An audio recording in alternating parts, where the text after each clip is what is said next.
Amazing Kids Pusat. Ayo subscribe. Ayah bunda, si kecil belum bisa tepuk tangan di usia lebih dari 1 tahun. Mungkin pertanda keterlambatan motoriknya nih. Segera cek ke dokter untuk memastikannya ya. Nah, untuk bayi, tepuk tangan bukan sekedar bermain dan seru-seruan. Ini juga bisa menjadi stimulasi perkembangan motorik halusnya. Motorik halus yaitu gerakan yang melibatkan otot-otot kecil dan koordinasi antara mata dengan tangan. Pada umumnya, bayi mulai dapat menggerakkan tangan seolah-olah seperti tepuk tangan mulai usia 7-9 bulan nih.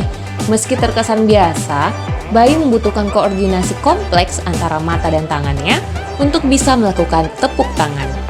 Bayi bisa lebih mudah belajar tepuk tangan dengan cara meniru. Ini berarti jika orang-orang di sekitarnya sering tepuk tangan, bayi lebih mudah melakukannya juga. Nantinya di usia 1 tahun, ia akan memahami bahwa tepuk tangan juga salah satu bentuk dari komunikasi. Rata-rata bayi sudah bisa tepuk tangan di usia 7 hingga 9 bulan. Tak perlu buru-buru kok, sebab tumbuh kembang tiap anak itu berbeda.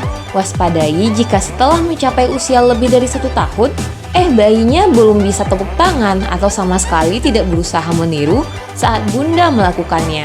Kondisi tersebut mungkin dapat mengindikasikan adanya tanda keterlambatan perkembangannya, terutama terkait kemampuan motorik halusnya. Agar lebih pasti, konsultasi ke dokter segera ya bun. Nah, tips melatih bayi untuk tepuk tangan.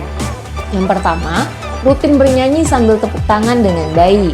Yang kedua, ajaklah bayi Anda untuk melakukan toast alias high five untuk melatih koordinasi tangan matanya.